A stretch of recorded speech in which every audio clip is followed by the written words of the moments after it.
Assalamualaikum warahmatullahi wabarakatuh. Alhamdulillahirabbil alamin wassalatu wassalamu ala asyrafil anbiya'i wal mursalin. Sayyidina Muhammad wa ala alihi wa sahbihi ajma'in. Rabbi shrah li sadri wa yassir li amri wa hlul 'uqdatam min lisani yafqahu qawli, amma ba'd. Kita sambung balik kitab kita ni, penuhanan Jesus, bagaimanakah falsafah dan batiniyah berperanan ke atasnya, ke atas penuhan Jesus. Penyebab yang menyebabkan Jesus dituhankan ialah cara berfikir, falsafah dan batiniyah ni.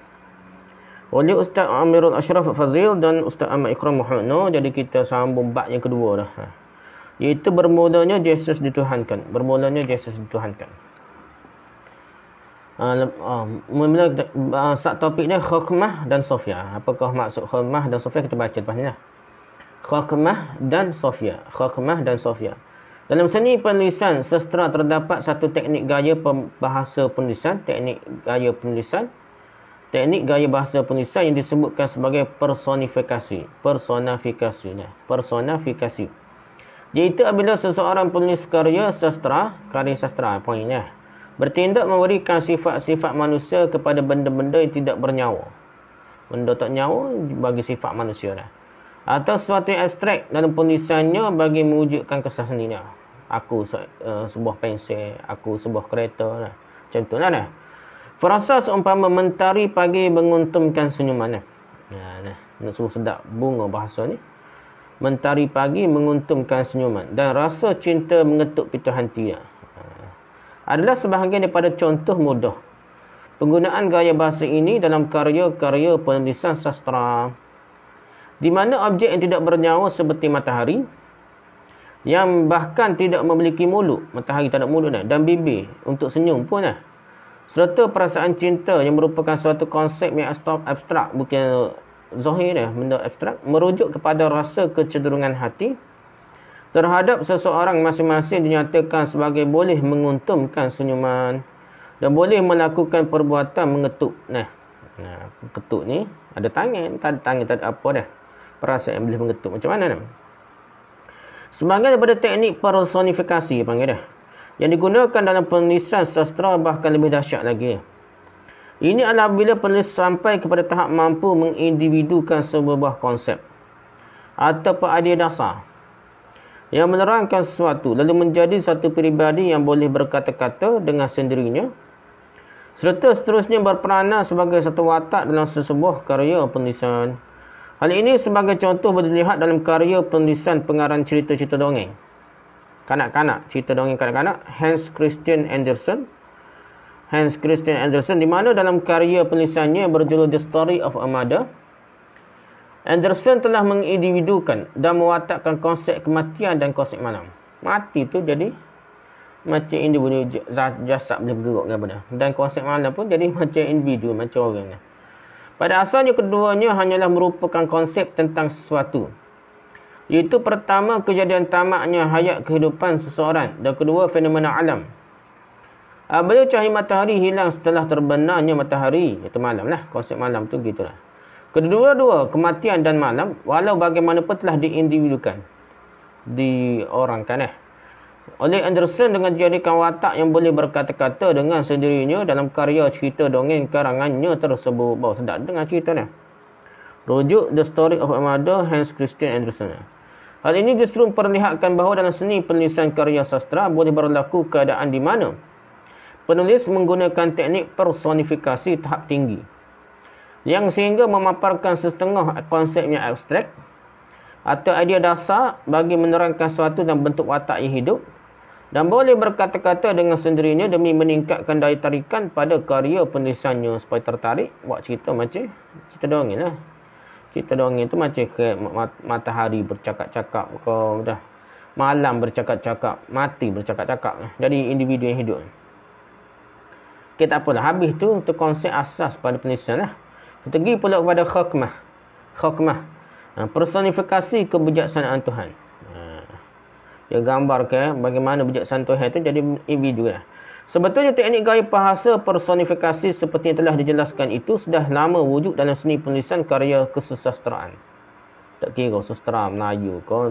Zaman dulu kita pun gitu juga Melayu, sastra Melayu dulu dah. Jadi macam dewa macam apa dah. Begitu juga sastra ikutlah. Hindu kan. Sastra dia asal jadi Tuhan Vishnu ke apa tu. Sastra dia. Dalam Tanakh ataupun Perjanjian Lama yang merupakan kitab suci bagi orang Yahudi, personifikasi yang seperti ini dapat ditemui dalam buku Amsal ataupun Proverbs. Dalam buku Tanakh ni. Buku yang dipercayai dikomplikasikan oleh Shlomo HaMelech. Shlomo HaMelech ataupun Nabi Sulaiman. Shlomo HaMelech ni Nabi Sulaiman oleh para penganut agama Yahudi dan Kristian ini telah mempersonifikasikan, mengindividukannya. Kebijaksanaan Tuhan menjadi satu watak atau peribadi yang berlainan daripada Tuhan dan dapat berbicara dengan sendirinya. Sastra jadi dirujuk sebagai hikmah yang membawa maksud hikmah atau kebijaksanaan dalam bahasa Ibrani. Kebijaksanaan Tuhan dalam buku Amsal ini menyatakan bahawa dirinya telah pun diciptakan oleh Tuhan sebelum daripada penciptaan langit dan bumi ni. Jadi buku Amsal ni seolah kebijaksanaan Tuhan pun makhluk juga lah. Diciptakan Tuhan. Okey, terjemahan lah. Bahasa tulisan bahasa kitab Yahudi dah. Okey, terjemahan. The Lord created me, tukar ke Inggeris dulu dah, baru tukar ke bahasa Melayu. Bahasa Inggeris, the Lord created me at the beginning of his course as the first of his works of all. In the distant past I was fashioned. At the beginning, at the origin of earth, there was still no deep when I was brought forth, no spring rich in water. Before the foundations of the mountains were sunk, before the hills I was born. He had not yet made earth and fields, or the world's first clumps of clay. I was there when he set the heavens into place, when he fixed the horizon upon the deep, when he made the heavens above him, and the fountains of the deep gush forth, when he assigned the sea its limit, so that its water never transgressed his command. When he fixed the foundation of the earth, I was with him as a confident or architect, a source of delight every day, rejoicing before him at all times, rejoicing in his inhabited world, finding delight with mankind. Proverbs 8:22-31 JPS. Okay, terjemahan dalam bahasa Melayu ni. Tuhan menciptakan aku pada permulaan jalannya. Akulah hasil kerjanya yang pertama dari zaman lama dahulu kala. Dari tempoh masa yang purba aku dijadikan pada permulaan semasa awal kejadian bumi. Ketika lautan masih belum ada, aku telah dilahirkan. Ketika masih belum ada mata-mata air yang melimpahkan dengan banyaknya air, sebelum gunung-gunung dipasakkan, sebelum bukit-bukit aku telah dilahirkan. Ketika dia belum menciptakan bumi dan padang-padangnya atau bahkan gumpalan tanah dunia yang pertama semasa dia menjadikan langit, aku di sana semasa dia menetapkan bulatan ufuk pada permukaan lautan dalam. Semasa dia mengukuhkan langit di atas, semasa dia meneguhkan mata-mata air lautan dalam. Semasa dia menentukan bagi laut ketetapan dan airnya supaya ia tidak melampaui arahannya. Semasa dia menetapkan asas bumi dan aku di sisinya sebagai jurubina, aku sumber kebahagiaannya setiap hari. Ketawa gembira di hadapan wajahnya pada setiap masa, ketawa gembira dengan dunianya yang berpenduduk dan bahagia dengan anak keturunan Adam. Amsal 8:22 hingga 31 dah. Meskipun telah difahami oleh umum bahawa kesemua penganut agama Yahudi pada hari ini bahawa ia adalah sebuah personifikasi, yakni hikmah, diindividukan perkara yang abstrak.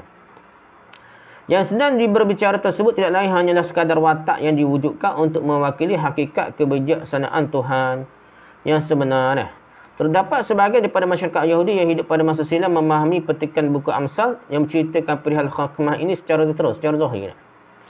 Mereka berpendirian bahawa sememangnya terdapat entiti bernama hikmah yang telah diciptakan oleh Tuhan sebelum daripada segala-galanya. Macam Wahdatul Wujud Nur Muhammad lah.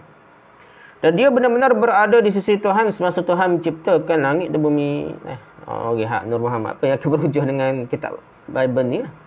Malah kitab Tanakh ni. Malah kelompok batiniah dalam Yahudi iaitu aliran Kabbalah.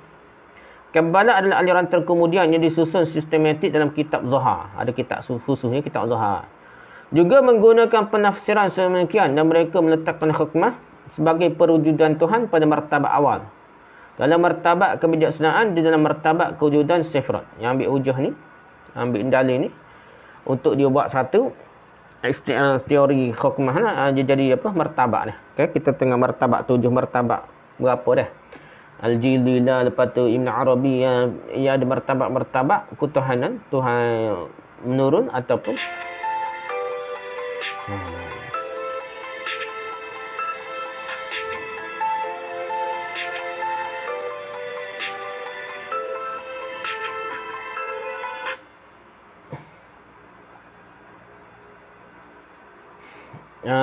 hukmah sebagai perwujudan Tuhan pada martabak awal dalam martabak kebijaksanaan, dalam martabak dan mereka meletakkan hukmah sebagai perwujudan Tuhan macam Tuhan dah. Pada martabak awal dalam martabak kebijaksanaan, dalam martabak kewujudan Sephiroth. Hukmah dalam Kabbalah adalah kewujudan emanasi Tuhan, melimpah Tuhan dah. Melimpah zat Tuhan, melimpah jadi melimpah dah hukmah lah. Dari Ain Sof yang satu tidak dibayangkan, yang menzahirkan dirinya dalam bentuk kebijaksanaan. Hukum itulah akal lah. Nah, martabak akal ni banyak kan dulu dalam falsafah dan juga terpengaruh pada sufi ni martabak akal lah. Jadi ada gambarnya hikmah atau hikmah wisdom pada kedudukan perwujudan awal bagi penzahiran Tuhan menurut Sephiroth dalam kedudukan martabak kewujudan Kabbalah. Yang apa sama kita tengok dah. Dengan martabak 7 martabak ke apa ni. Jadi ya benda ni ada falsafah, teori-teori dulu lah.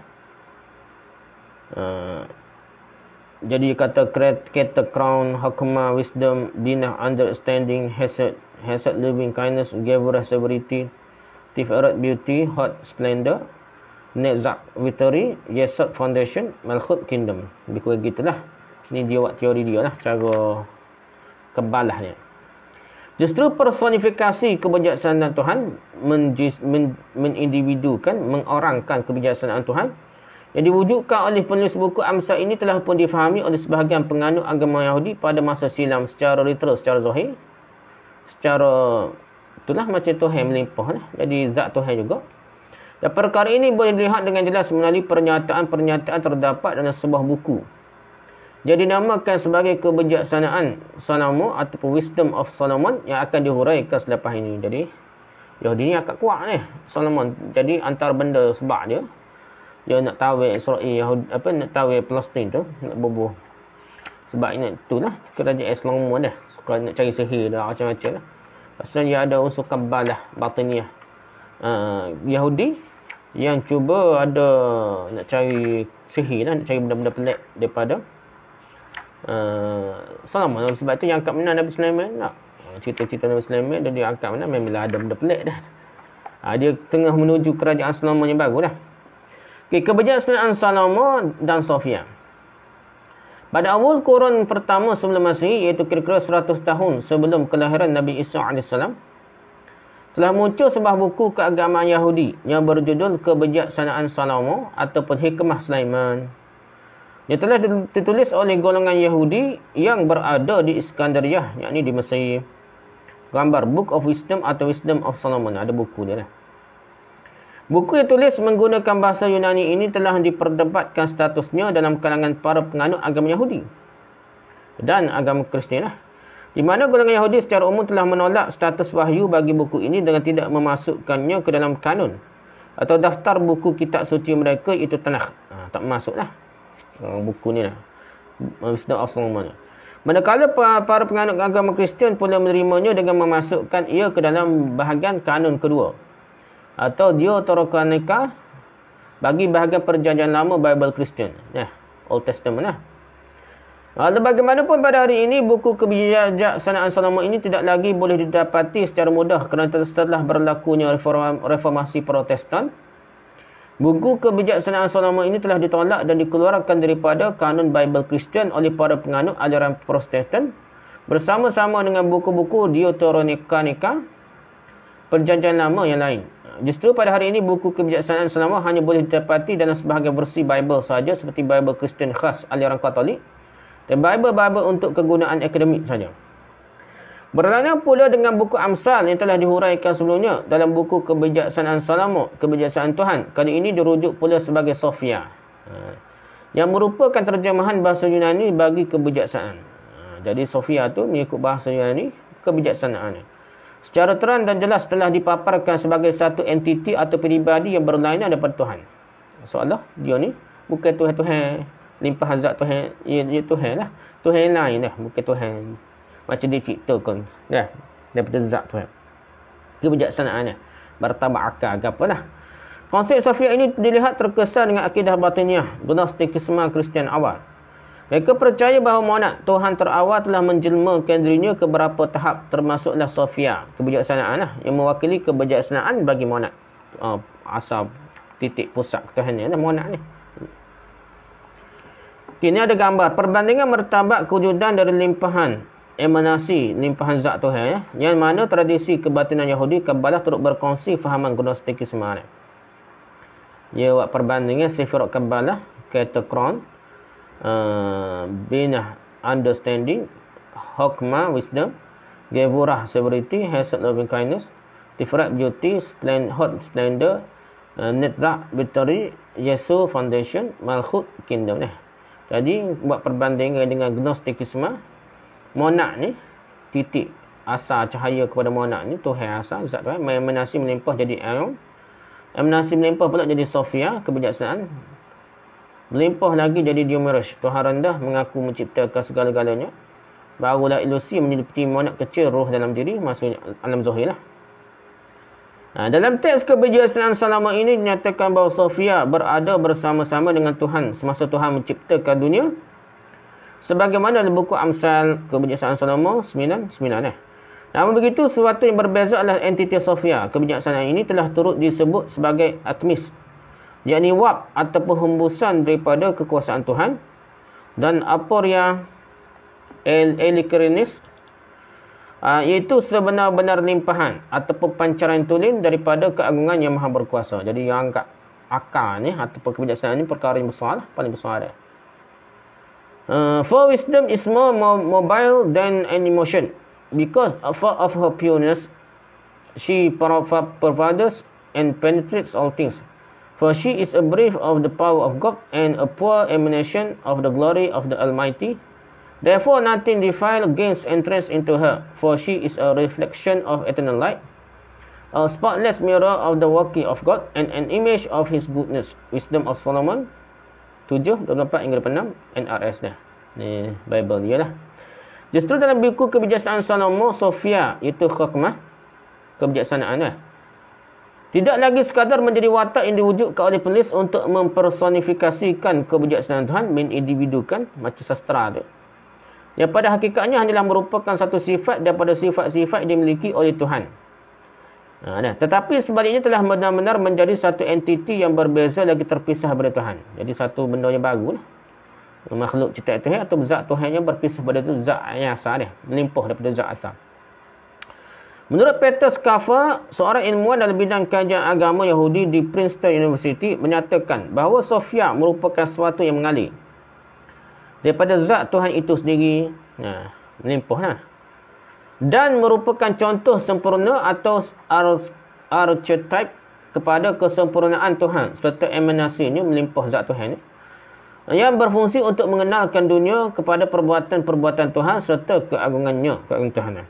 Lihat Schaffer P 2020, To Gods in Heaven. Ada dua Tuhan. Translated by Alison Brown, Princeton University Press, United States of America, halaman 28. Tidak boleh dinafikan bahawa ini merupakan kesan penyerapan falsafah Platonisme. Tak ada sebab lain, sebabnya falsafah masuk ke dalam agama Yahudi dan agama Kristian. Dan fahaman batiniah Gnostik terhadap teks Bible yang seterusnya telah diterima oleh agama Kristian pada kemudian harinya. Terpengaruh, termasuk, teresapnya. Okey, yang seterusnya. Angel of the Lord. Malaikat misteri dalam kitab suci agama Yahudi. Malaikat misterinya. Malaikat adalah makhluk ciptaan Tuhan yang sama-sama dipercayai kewujudannya oleh ketiga-tiga agama, iaitu agama Islam, agama Yahudi dan agama Kristian. Meskipun mungkin berbeza pada perincian kepercayaannya, secara umum ketiga-tiga agama ini menyetujui bahawa Tuhan sememangnya ada menciptakan sejenis makhluk yang dinamakan sebagai malakun, dalam bahasa Yahudi ataupun angelos dalam bahasa Yunani ke apa dah, dari Kristian. Yang merupakan makhluk yang bersifat ghaib, yang tidak boleh dilihat rupa bentuknya yang asal oleh manusia secara umum, dia bertanggungjawab menjalankan tugas-tugas tertentu yang telah ditetapkan oleh Tuhan untuk mereka. Dalam kitab suci agama Yahudi itu Tanakh atau Perjanjian Lama. Tanakh ni Perjanjian Lama, Old Testament. Wujud satu personality malaikat yang sangat misteri. Identitinya yang dikenali sebagai malak Yahweh atau Angel of the Lord. Dinisbahkan panggilan terhadapnya dengan nama khusus Tuhan. Dalam Perjanjian Lama iaitu Yahweh. Watak malaikat yang kabur identitinya ini menubuhkan tantangan yang besar apabila ia kadang-kala berbicara dalam Perjanjian Lama dengan gaya perbahasa percakapan yang memberikan kefahaman seolah-olah dirinya sendiri adalah Tuhan atau Yahweh. Jadi malaikat tu bercakap macam dia Tuhan. Dalam kitab Bible Perjanjian Lama lah. Dalam bab ke-16 buku Kejadian atau Genesis misalnya, malak Yahweh ataupun Angel of the Lord ini dikisahkan telah mendatangi Hajar Nabi isteri Nabi Ibrahim, Nabi Ismail lah. Hajar ataupun Hajar itu isteri kedua Nabi Ibrahim yang merupakan hamba perempuan Sarah. Dikatakan Hajar pada waktu tersebut sedang melarikan diri daripada tuannya Sarah selepas Sarah dikatakan mengasari beliau. Akibat daripada tindakan beliau memandang rendah kepada Sarah yang tidak dapat mengandungkan zuriat untuk Nabi Ibrahim. Malak Yahweh atau Angel of the Lord dikatakan telah menasihati Hajar supaya kembali kepada Sarah dan seterusnya telah mengatakan, I will greatly increase your offspring and they shall be too many to count. Genesis 16:10 GPS kan. Bible terbitan dia lah. Jadi bermaksud dengan merujuk teks Bible Society of Malaysia terjemahan 2001. Aku akan memberikan keturunan yang sangat banyak kepadamu sehingga tiada seorang pun dapat menghitung mereka. Kejadian, kitab Kejadian surah ke-16 ayat 10 nah, BSM. Penggunaan kata ganti nama diri pertama oleh malak Yahweh atau Angel of the Lord ini dalam kata-katanya kepada Hajar menimbulkan tanda tanya besar. Kerana ia memberikan gambaran seolah-olah malak Yahweh atau Angel of the Lord itulah sendiri Tuhan ataupun Yahweh, kerana hanya Yahweh sahaja selaku Tuhan yang sepatutnya boleh berbicara seperti yang demikian. Mengatakan bahawa akan mengurniakan zuriat keturunan yang banyak kepada seseorang itu kuasa Tuhan sahaja sepatutnya. Gambaran kesefahami ini selanjutnya diperjelaskan lagi bila kitab Kejadian sendiri pula seterusnya menyatakan bahawa Hajar sendiri telah memanggil malak Yahweh atau Angel of the Lord yang datang bercakap dengannya itu sebagai Yahweh. Panggil malaikat Jibril. Kalau malaikat ni panggil Yahweh, Tuhan lah tu. Serta seterusnya mempersoalkan pula tentang bagaimana mungkin dia masih lagi boleh hidup setelah melihat Tuhan, yakni Yahweh. Hal ini kerana siapa sahaja melihat zat Tuhan sepatutnya akan mati. Sepatutnya gitulah. Nabi Musa betul tengok macam-macam lah. The messenger of yani malak Yahweh lah said to her father, Behold, you are pregnant and shall bear a son. You shall call him Ismail. For Yahweh has paid heed to your suffering. He shall be a wild as of a person, his hand against everyone, and everyone's hand against him.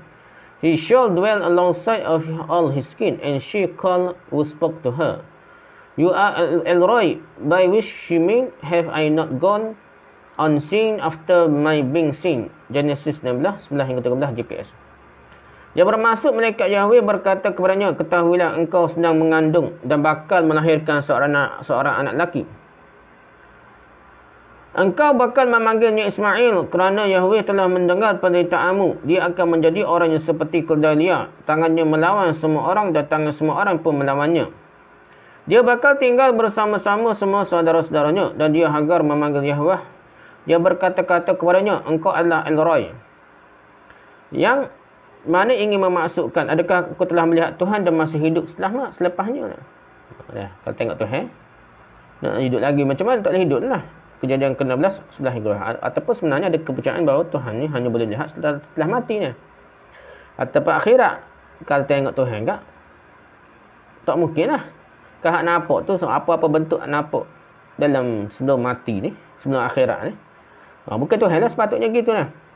Okay, gaya bahasa percakapan malak Yahweh atau Angel of the Lord ini yang memberikan kefahaman bahawa seolah-olah dirinya itulah Tuhan atau Yahweh turut berulang pada beberapa tempat yang lain dalam Tanakh atau Perjanjian Lama seperti dalam buku Kejadian. atau Genesis pada bab yang ke-22, iaitu kisah ketika Nabi Ibrahim hampir-hampir mengorbankan anaknya, dan buku Keluaran atau Exodus. Pada bab yang ketiga, iaitu kisah ketika Nabi Musa bercakap dengan Yahweh atau Tuhan melalui belukar berapi. Kekeliruan timbul akibat daripada penggunaan gaya bahasa dan percakapan serta ketidakjelasan identiti Malach Yahweh atau Angel of the Lord ini dalam tanah Old Testament akhirnya telah menyebabkan wujudnya sebahagian daripada masyarakat Yahudi pada beberapa ketika sebelum daripada zaman Nabi Isa AS yang mula mengangkat personaliti Malach Yahweh atau Angel of the Lord ini sebagai Tuhan kedua dah. Ada je percaya macam Tuhan kedua dah. Macam Nur Muhammad lah. Nur Muhammad ni macam Tuhan kedua bagi masyarakat yang percaya pada konsep Nur Muhammad, yang terima secara literal ada ulama-ulama bersangka baik, dia belik lah. Kalau kita tengok Nur Muhammad ada konsep ni memang batiniah ni, yang betul-betul Tuhan kedua dah. Zat Tuhan yang berlimpah. Betul-betul gitu dah. Tapi adalah untuk ulama kita ni bersangka baik dengan yang mengaji tasawuf tarekat. Dia belik lah, dia takwil dah. Masalah kita ni banyak ya takwil betul lah, tak boleh sesat tu boleh dah. Jika ada kita takwil ni, kalau tak boleh sesat gitulah, takwil benda yang nampak macam sesat kepada lebih benar dah. Tapi kalau kita ayat Quran, kita takwil supaya membenarkan kata-kata ulama, kata Tok Guru, itu bahayalah. Jadi jauh. Jadi membenarkan karut. Kalau lebih baik bagi, yalah lebih baik tu, tapi gitulah. Tak mau lihat dakulah dah. Kita apalah dua kuasa di langit. Agama Yahudi secara umumnya dimaklumi hanya mengakui dan menyembah satu Tuhan sahaja, itu Yahweh. Tu Allah lah. Ini berdasarkan kepada pernyataan kepercayaan mereka yang dipanggil sebagai Shema Yisrael, yang merupakan potongan ayat daripada buku Ulangan atau Deuteronomy. Hear, O Israel, Yahweh is our God, and Yahweh alone. Deuteronomy kitab ke-6, surah ke-6 ayat ke-4 dan JPS. Bermaksud, dengarlah wahai Israel, Yahweh adalah Tuhan kita, Yahweh itu Esa. Ulangan ke-6, kitab Ulangan surah ke-6 ayat ke-4 dah. Walau bagaimanapun pada beberapa ketika sebelum dari zaman Nabi Isa AS sehingga ke beberapa ketika selepasnya, dipercayai terdapat sebahagian daripada masyarakat Yahudi yang mempercayai bahawa di sana terdapat kuasa kedua di sisi Yahweh, di sisi Allah lah, yang menjadi orang kanan kepada Yahweh dalam mentadbir alam ini. Nur Muhammad nya. Rujuk lihat Garrett SR 2008 No Ordinary Angle Yale University Press United States of America halaman 27. Jadi ini macam konsep Nur Muhammad dalam umat Islam, dia mengaku umat Islam, dan konsep ini ada dalam konsep Yahudi dah. Setengah-setengah Yahudi tu percaya benda gini masyarakat Yahudi. Pengurusi kuasa kedua ini dipercayai adalah malaikat istimewa yang mewakili keberadaan Tuhan. Jadi wakil Tuhan lah. Di kerja Tuhan semua tu wakil ke kuasa Tuhan, berwakil kepada kuasa keduanya. Lihat Ibid halaman 5 macam konsep Nur Muhammad lah. Menurut Alan F. Segel, seorang ilmuwan pengkaji agama Yahudi purba, setidak-tidaknya terdapat sebahagian daripada golongan Yahudi pada sekitar kurun ketiga Masihi yang percayai kewujudan dua kuasa di langit, iaitu Yahweh dan ketua malaikat yang memiliki keistimewaan untuk bersifat dengan sifat-sifat ketuhanan. Lekat. Tapi ada sifat ketuhanan kerana nama Tuhan berada dalamnya. Lihat Segel AF 2002, Two Powers in Heaven, Brill, United States of America, halaman 8-9. Ini adalah berdasar kepada rekod yang terdapat dalam Talmud, iaitu dalam Masakhet Sanhedrin 38b yang mengandungi ulasan Raf Nachman Bar Ya'qub meninggal 320 Masihi tentang tata cara yang sepatutnya dalam berhujah dengan golongan sesat menurut sisi pandang agama Yahudi.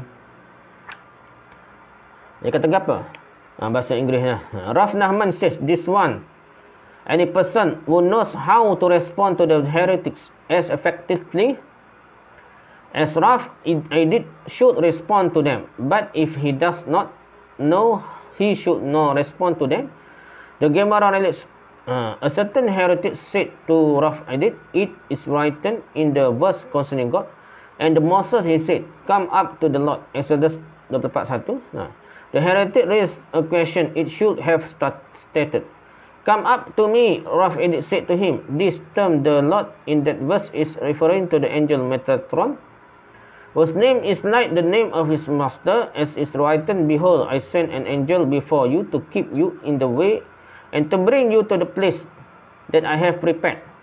Take heed of him and obey his voice. Do not defy him, for he will not pardon your transgression, for my name is in him. Exodus 23:21, the heretic said to him, If so, if this angel equated with God, we should worship him as we worship God. Raph said, I did say to him, it is written, do not defy. Hebrew tamer him, which alludes to, do not replace me, Hebrew tamer you with him. The heretic said to him, if so, why do I need the clause, for he will not pardon your transgression? The heretic said to him, we believe that we did not accept the angel even as a guide, Aramaic, before Vanka for the journey, as it written, and he said to him, if your presence go not with me, raise us not up from here. Exodus 33:15 ni. Sifir 13 ayat 15 ni. Moses told God that if God himself does not accompany the Jewish people, they do not want to travel to Earth Israel. Sanhedrin 38b 1920, the William Davidson Talmud.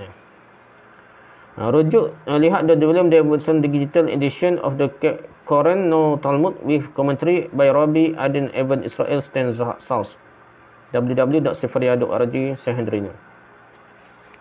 Okay, menurut petikan Talmud inilah, baca gitulah, faham tak faham dah. Ringkasannya, menurut petikan Talmud ini diceritakan bahawa terdapat seorang Rabbi bernama Raph Edit yang telah menang berhujah dengan sekelompok orang-orang Yahudi yang kedengarannya seperti menyembah kedua-dua, Yahweh dan malaikat, yang memakai nama khusus Tuhan Yahweh pada dirinya. Dia sembah juga. Yang kedua lah, mai Kristian jadi tiga lah, jadi Trinity dah. Ni jadi dua, ada dah, ada unsur sin lah. Berdasar kisah ini adalah selamat untuk disimpulkan bahawa pernah wujud satu kelompok orang-orang Yahudi pada zaman dahulu. Jadi sampai mereka menyembah kepada Tuhan, yakni Yahweh, Tuhan Allah lah. Mereka turut menyembah kepada satu malaikat istimewa yang punya nama khusus Tuhan itu Yahweh pada dirinya. Malaikat Jibril ke apa, Roh Kudus macam itulah. Dia sembah juga. Jadi Rabbi dia bernama Raph Edit ni berhujah, lawan jangan sembah malaikat lah. Sembah Tuhan saja gitu, lebih kurang lah. Tapi pernah ada dalam masyarakat Yahudi gitu ni. Okay, Logos dan Philo of Alexandria.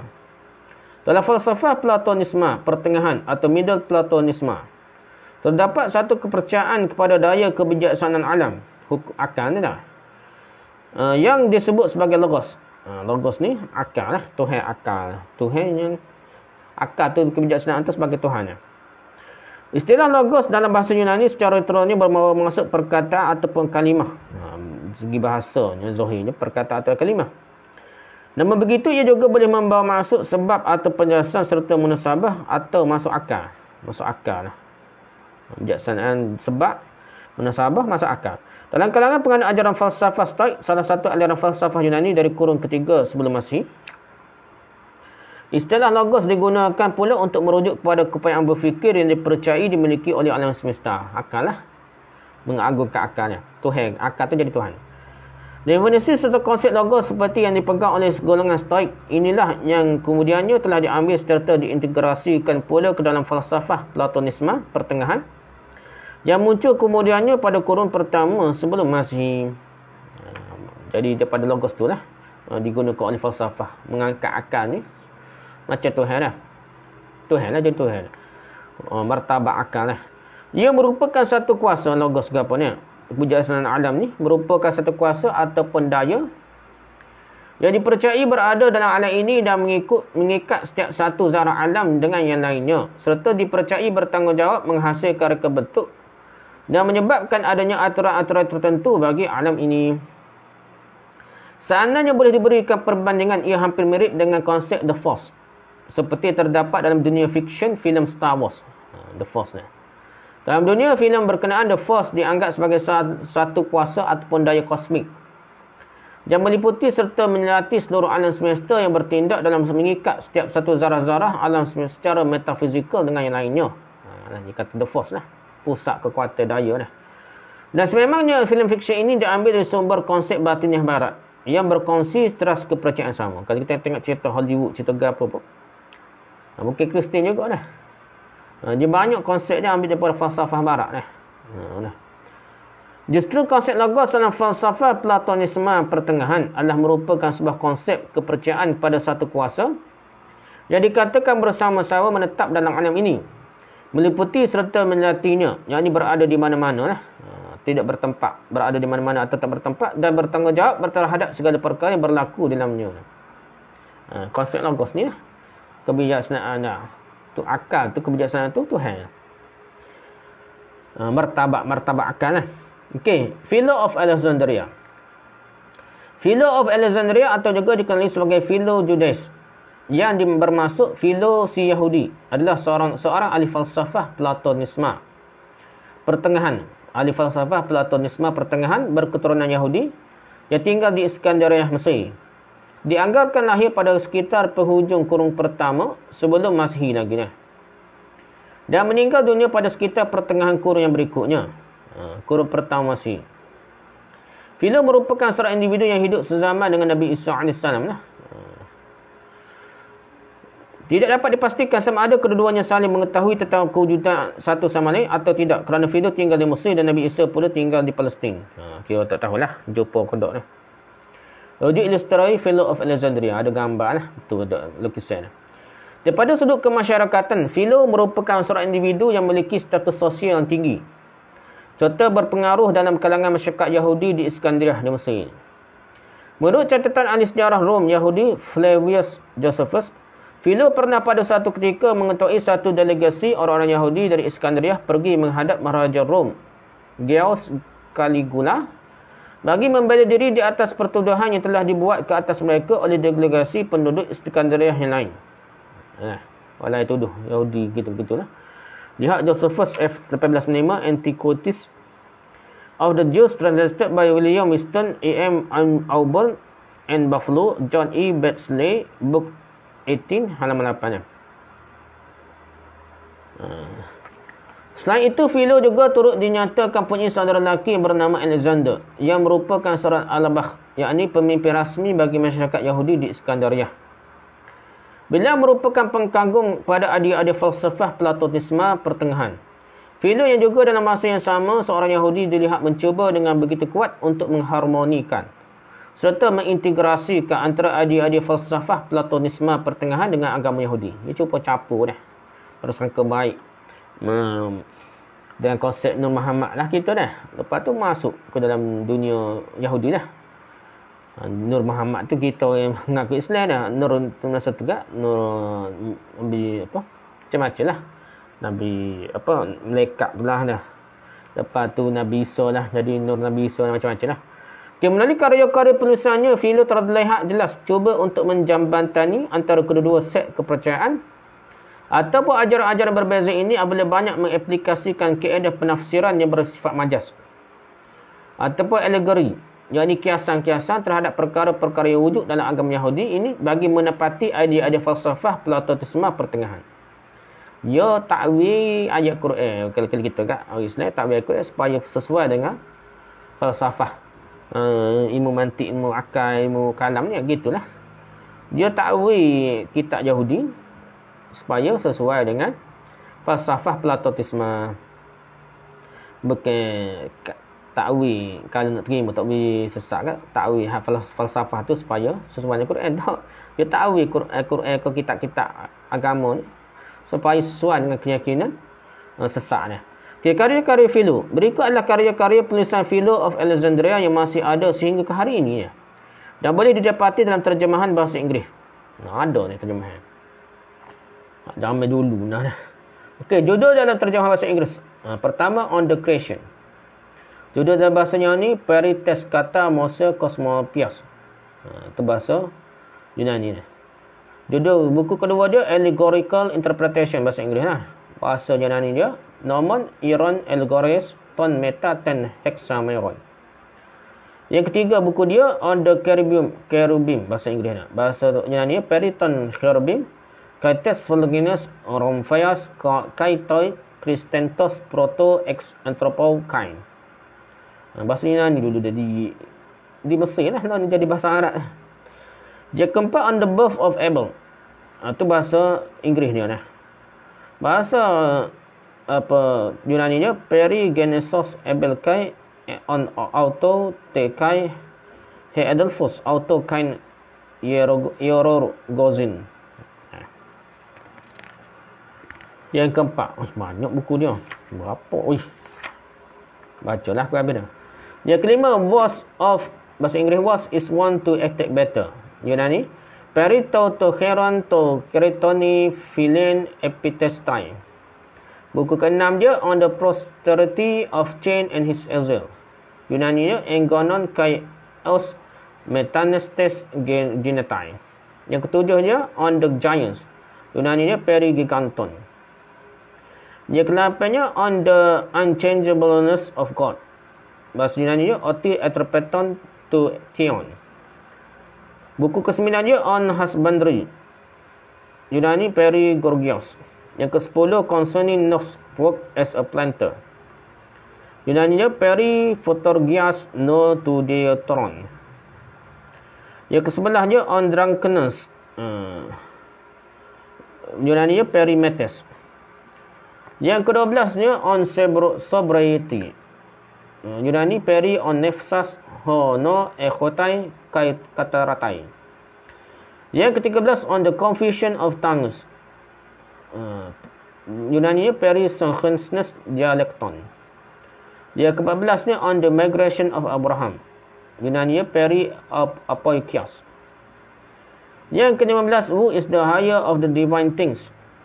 Yunani Peri Totis Hoton Theon Estin Cloranemos Kai Perites Ais Ta Isakai Enantia Thomas. Yang ke-16 On Mating with the Preliminary Studies. Yunani Perites Prosta Propai Diomata Sunodoi. Yang ke-17 On Flight and Finding. Yunani Perifules Kai Euresos. Yang ke-18 buku dia On the Chain of Names. Yunani Periton Metonomazominon Kai on Eneka Metonomazontai. Yang ke-19 On Dreams. Bahasa Yunani Perito Theopemptos Einaitos Onioros. Yang ke-20 buku dia On Abraham. Bahasa Yunani dia Bios Sopho to Kata Didaskalian Teliotentos he Perinomon Agrofon ho esti Peri Abraham. Buku ke-21 dia On Joseph. Bios Political Oper esti Peri Yosef. Yang kedua On the Life of Moses. Bahasa Yunani Perito by Bio Moses Logos Protos. Buku yang ke-23 dia The Decalogue. Bahasa Yunani dia Periton Decalogon of Kephalaya. Norman Esin. Buku 24 dia The Special Laws. Yunani bahasa Yunani Periton on Mary Diatagmaton. Buku ke-25 dia On the Wishes. Terjemah bahasa Yunani dia Peri Eriton Esan Elais Enigraphs Moses eto Peri Andreas kai Eusebius kai Philanthropias kai Metonias. Buku ke-26 dia On Rewards on Punishment. Bahasa Yunani dia Peri Athlon kai Epitimion. Buku ke-27 dia Every Good Man is Free. Peri Yunani dia Perito Pantas Podoyon Auditoron Einai. Buku ke-28 dia On the Contemplative Life of Sapiens. Bahasa Yunani dia Peri Bio Theoretico Hikitan. Buku ke-29 dia On the Eternity of the World. Terjemah bahasa Yunani dia Peri Aftarsias Cosmo. Buku ke-30 dia Flaccus. Yunani Es Flakon. Buku ke-31 dia Hypothetica. Bahasa Yunani asal dia Hypotheticon. Buku ke-32 dia On the Embassy to Gaius. Bahasa Yunani asal dia Philonos Eriton Proton HOST test auto presbyas prosgayon. Habislah tu ada 32 buku dia yang ada sampai sekarang dah yang diterjemahkan ke bahasa Inggeris. Habis sikit dah. Okey, kepercayaan tentang Tuhan. Khusus berkaitan dengan Tuhan, Philo menolak idea ataupun pendirian yang menganggap bahawa Tuhan boleh berinteraksi secara terus dengan alam semesta ini. Tak boleh bercakap-cakap lah. Jadi serupa makhluk dah. Baik dalam arti kata membekaskan sesuatu secara terus kepada alam, tak boleh. Maupun berkomunikasi secara langsung dengan makhluk-makhluk ciptaannya pun tak boleh. Serupa dengan ilmu kalam. Dah. Dia akan jadi sama lah. Gitulah asal falsafah dia. Tidak berkata-kata dia. Berkata-kata tanpa huruf dan suara je. Hampir sama tu dah. Pada pandangan Philo, interaksi antara Tuhan dengan alam hanya berlaku melalui perantaraan, yakni melalui entiti logos. Yang kini dalam versi kefahaman Philo merupakan ejen perantaraan bagi interaksi antara Tuhan dengan alam semesta. Jadi nak cakap apa kena ada Tuhan, zat Tuhan yang melimpah ni, Nur Muhammad ni. Tak boleh Tuhan terus ni. Berikut adalah petikan terjemahan tulisan Philo yang menyatakan bahawa Tuhan telah menjadikan logos sebagai perantaraan antara dirinya dengan alam kebijaksanaan akal ni. Ya. Jadi bahasa Inggeris, to his word logos, his chief messenger, highest in age and honor, the father of all, has given the special prerogative to stand on the border and separate the creature from the creator. This same word both pleads with the immortal as suppliant for afflicted mortality and acts as ambassador of the ruler to the subject. 206.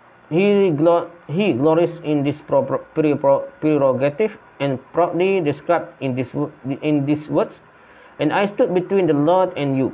That is neither and created as God nor created as you, but midway between the two extremes, a surety to both sides. Lihat Philo 985, Philo in the 10 volumes and the 2 supplementary volumes, volume 4, English translation by F.H. Colson and G.H. Whitaker, Harvard University Press, Great Britain, halaman 385 dah. Beliau rujuk, who is the higher of divine things, 205-226. Terus sama dinyatakan dalam petikan adalah bab pernyataan yang menjelaskan tentang perihal sifat kewujudan logos yang disebutkan sebagai tidak bersifat, tidak diciptakan sebagaimana Tuhan, tidak diciptakan hanya melimpah oleh Tuhan, dan tidak pula bersifat diciptakan sebagaimana alam. Hal ini justru menjadikan logos satu entiti yang sangat-sangat aneh kerana sifat kewujudannya saling bertentangan, iaitu sama ada, sama-sama tidak berpermulaan, dan berpulaan atau berpulaan dan tidak berpulaan. Semua tidak dah. Tidak bertempat, di mana-mana pun tidak bertempat. Habis kau tidak lah. Dia banyak tidak lah. Sedangkan asal akidah Islam ni mudah ya. Bukan tidak menafikan tempat ke apa tidak. Ya kaedahnya ada sifat mendengar, melihat, berkata-kata ke apa, tapi laisa kamislihi bisyai, tapi tidak serupa dengan makhluk. Habis cerita ya. Tak fikir lebih-lebih. Tapi apabila dah masuk falsafah, akan fikir lebih. Takut serupa dengan makhluk dah. Takut apa-apa, dia suruh pelik tu. Tidak ada apa-apa. Tidak ini, tidak. Habis tidak. Tidak dulu dah. Isbat tidak. Istai tidak berlaku dah. Logos dirujuk sebagai Tuhan. Selain diletakkan sebagai perantara antara Tuhan dengan alam, entiti logos, akal ni, kebijaksanaan ni, martabat akal ke apa ni, juga telah dirujuk sebagai Tuhan oleh Philo dalam tulisannya. Menggunakan Tanakh atau perjanjian nama versi terjemahan bahasa Yunani, dia dinamakan sebagai Septuagint. Philo menghujahkan bahawa perkataan Yunani Theos yang digunakan untuk merujuk kepada Tuhan dalam Septuagint muncul dalam dua bentuk. Pertama adalah dengan didahului kata sandang tentu, ho, atau ton, yang berseumpama the dalam bahasa Inggeris, dan kedua tanpa didahului oleh kata sandang tentu dia. Philo menyatakan bahawa hanya apabila perkataan Theos muncul dengan didahului kata sandang tentu, the itulah istilah Theos yang digunakan tersebut merujuk pada Tuhan yang sebenar-benar Tuhan, Yahweh lah. Kalau sebut the dah. Sebaliknya jika tanpa didahului dengan kata sandang tentu, perkataan Theos yang digunakan adalah merujuk pada Logos. Tuhan akal lah. Tuhan zat melimpah. Kalau martabat, kalau orang Islam martabat Nur Muhammad lah. Kalau dia agak Logos tu Tuhan itulah. Tuhan yang kedua dia lah. Lihat Internet Encyclopedia of Philosophy keyword Philo of Alexandria. IEPT UTM Edu dah Philo. Okey, lepas tu terjemahan dia lah. What then are we to say? He that is truly God is one, but those that are improperly so called are more than one. Accordingly, the Holy Word in the present instance has indicated him who is truly God by means of the article saying, I am the God. While it omits the article when mentioning him who is improperly so called, saying who appeared to thee in the place not of the God but simply of God. Here it gives the title of God to his chief word Logos, not from any superstitious nicety in applying names, but with one aim before him, to use words to express facts. Those in another place, when he had inquired whether he that has any name, he came to know full well that he has no proper name, and that whatever name anyone may use of him, he will use by lesson of language. For it is not the nature of him that is the spoken of, but simply to be. On this, 1:29 hingga 2:30 ni. Lihat Philo 988, Philo in the Time Volumes and the Supplementary Volumes, Volume 5, jilid ke-5 dan English Translation by F.H. Colson and G.H. Whittaker, Harvard University Press, Great Britain, halaman 414 hingga 419. Okay, habis itu dah. Jadi, Logos diperanakkan oleh Yahweh. Ada. Akal ni beranuk. Tuhan yang bijaksana Logos. Dalam peri Protagoras No to Deuteron atau concerning Noah's work as a planter, Philo turut mengatakan bahawa bapa atau Peter, iaitu Yahweh, Allah lah, yang merupakan Tuhan yang sebenar-benar Tuhan, telah memperanakkan Logos. Ini start situ lagi dah. Yang ini dalam agama Yahudi sebenarnya terdapat penggunaan istilah yang bermaksud bapa atau ayah bagi merujuk kepada Tuhan. Ia tidak bermaksud bapa yang membenahi zuriat keturunannya. Tetapi sebaliknya adalah istilah kiasan bagi merujuk pada sifat pelindung Tuhan yang seumpama seorang bapa kepada anak-anaknya. Itu asalnya. Memang ada lah istilah bapa, tapi habis lah. Bukan Nabi Isa saja. Habis. Bangsa Israel pun dah semua sekali kan. Sebabnya gitulah. Bahasa dia gitu. Bahasa ni hidup. Zaman tu memang bapa tu bukan maksud bapa sungguh pun ada, tapi penjaga pun dia dah. Pemelihara macam rock kita lah. Macam bahasa Arab begitu dah. Rabbul bait ke apa dia? Tuan rumah dah. Jadi Rabb tu bukan maksud tuan, tapi maksud penjaga, pemilik, penguasa ni. Begitu juga bahasa dia tu dah, bapak tu. Penjaga mungkin maksudnya. Jadi bahasa tu hidup masa tu, tapi lama-lama dia jadi orang salah faham dah. Gitulah. Okay, bahasa Inggeris. And that the everlasting word Logos of the eternal God is the very sure and staunch prop of the world. He it is who extended himself from the midst to its utmost bounds and from its extremities to midst again. Gives up through all its length natures unvanquished course, combining and compacting all its part for the Father who begat him, constituted his word Logos, such a bond of the universe as nothing can break. Lihat Philo 988, Philo in the Time Volumes and 2 Supplementary Volumes, Volume 3, English Translation by F.H. Colson and G.H. Whittaker, Harvard University Press, Great Britain, halaman 216 hingga 217. Concerning Noah's work as a planter, 8 hingga 9 dah.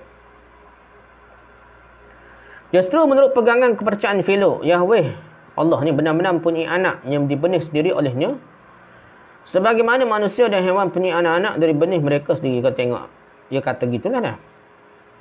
Okay, diidentifikasikan dengan angel of the Lord. Philo turut dikatakan telah mengidentifikasikan atau menyamakan identiti antara Logos dengan karakter malaikat misteri angel of the Lord. Nabi malaikat Jibril ke betul lah. Tadi dia samakan Logos dengan karakter malaikat misteri ataupun Jibril. Yang telah diperbincangkan dalam bab sebelumnya lah, Roh Kudus ke apa ni. Menulis dalam buku beliau, Philo kata, yang berjudul Early Christian Doctrines, John N. D. Kelly, seorang ahli akademik dalam bidang teologi, daripada University of Oxford, menyatakan bahawa Philo of Alexandria dalam tulisannya telah menjelaskan bahawa identity angle of the Lord yang disebutkan dalam perjanjian lama adalah sebenarnya merupakan Logos. Ada akal, martabat akal ke apa ni. Lihat Kelly JND 1998, Early Christian Doctrines 4th edition, Adam and Charles Black, Great Britain, halaman 22. Justru telah berlaku pertindahan identiti antara angle of the Lord dengan logos dalam pemahaman Philo. Okay, Philo dan kemunculan agama Kristian. Hubung kait antara Philo dengan agama Kristian merupakan sesuatu yang masyhur diperbincangkan dalam dunia akademik. Kalau Islam lah, dunia akademik Kristian tu yang ada bincang apa dia dah. Setiap bila jadi Nabi Isa jadi Tuhan ni ada kait dengan Philo dah. Konsep logos dalam falsafah Platonisme pertengahan lah, Yunani, zaman Yunani, yang telah diintegrasikan dengan idea-idea keagamaan masyarakat Yahudi tidak dapat dinafikan. Adalah merupakan sesuatu yang mempunyai kaitan yang rapat dengan perkembangan doktrin atau ajaran mempertuhankan Nabi Isa. Yang ini agama Kristian yang mulai muncul tidak lama selepas itu. Ada kaitan lah. Hal ini bahkan diperakui sendiri oleh William Lane Craig, seorang ahli falsafah Kristian, semasa yang juga merupakan seorang apologis atau pembela agama Kristian yang terkenal di Barat. Tok guru besar dia lah, William Lane Craig. William Lane Craig. Beliau menyatakan, this doctrine, logos doctrine, which then gets canonized as the Council of Nicaea later on, is formed out of a kind of synthesis between John's Gospel and the talk of Philo of Alexandria and the Middle Platonism that he represented. Lihat Craig, W.L. 2016, Doctrine of God Trinity, Part 5, Historical Survey Transcript. www.reasonablefaith.org, Podcast Defenders Podcast Series, Doctrine of God Trinity, Doctrine of God Trinity, Part 5. Okey, terjemahannya. Doktrin ini doktrin logos yang kelaknya dikanunkan dalam persidangan Nisea. Nisea ni pada kemudian hari yang telah memutuskan Trinity tu. Asal akidah Kristian tidak gitu, tiba-tiba diputuskan Nabi Isa Tuhan tu. Trinity ni daripada Nisea, persidangan Nisea dah. Okay, doktrin ini doktrin logos yang kelaknya dikanunkan dalam persidangan Nisea. Pada kemudian hari adalah dibentukkan daripada semacam gabungan antara Gospel John dan pemikiran Philo of Alexandria serta falsafah Platonisme pertengahan yang diwakili olehnya. Jadi campur ni. Gospel John ni bukan semua gospel, maksudnya bukan kitab Injil. Ambil so je Gospel John dekat-dekat. Nak sokong Nur Muhammad ni lah, nak sokong Trinity dan sokong Tuhan pecah 3-1 ke apa ni. Campur dengan Philo serta falsafah Platonisme lah, 3 kali ni. Philo tu lebih kurang. Jangan ambil daripada falsafah Platonisme yang gabung dengan Taurat Injil ke apa ni. Ketika mengeluarkan kenyataan ini, beliau senang menghuraikan tentang fakta bagaimana beberapa tokoh apologis Kristian awal seperti Justin Martyr dan anak murid beliau Tatian cuba untuk menghubungkaitkan antara entiti logos yang disebutkan dalam Gospel according to John atau Injil menurut Yohanes dengan entiti logos dalam pemikiran Philo of Alexandria. Kenapa timbul? Lepas tu Justin Martyr dan anak murid beliau Tatian. Tapi start mula pemikiran itu hasil daripada pemikiran Philo of Alexandria. Mereka awal lagi. Gambar ilustrasi Justin Martyr, seorang ahli falsafah Kristian awal. Kesimpulannya, panjang-panjang kita bincang, pengaruh Philo of Alexandria dalam perkembangan agama Kristian adalah merupakan sesuatu yang tidak dapat disangka. Doktrin logos, Tuhan akal ni dah. Versi baru Philo yang mengintegrasikan beberapa aspek pemikiran agama Yahudi ke dalamnya menjadi antara batu asas penting kepada kemunculan pegangan kepercayaan mempertuhankan Nabi Isa yang terkenal menjadi identiti bagi agama Kristian beberapa dekad selepas itu. Lepas 300 tahun lepas kematian Nabi Isa tu, 300 tahun Masihi lepas tu barulah ada musyarat Nisea, barulah diputuskan Trinity dia. Sebelum tu tak ada pun dah. Tak balah ada lah. Tapi sebab puncanya, dia kata mengikut pengkaji agama Kristian. Pedri dia sendiri dah. Memang mengatakan pengaruh Philo of Alexandria yang konsep logos, falsafah Tuhan mentuhankan akal ni. Entiti baru Tuhan ni telah masuk ke dalam agama Kristian. Okay, pada bab seterusnya, akan dijelaskan dengan lebih lanjut tentang perihal bagaimana doktrin logos ni, falsafah logos ni, hukum akal, martabat 7 ke apa ni, menyumbang kepada penuhanan Nabi Isa AS dan seterusnya ratifikasi ajaran yang meletakkan Nabi Isa pada status yang bersamaan dengan bapa, yakni Yahweh Allah lah, dalam persidangan Nisea pada tahun 325 Masihi. Yang akan cerita macam mana jadi diputuskan persidangan yang asalnya tauhid mengesahkan Allah jadi Trinity dah. kepada agama Kristian. Setakat itulah perbincangan kita. Wallahu a'lam. Subhanakallahumma hamdika subhanakallahumma hamdika asyhadu an la ilaha illa anta astaghfiruka wa atubu ilaik. Assalamualaikum warahmatullahi wabarakatuh.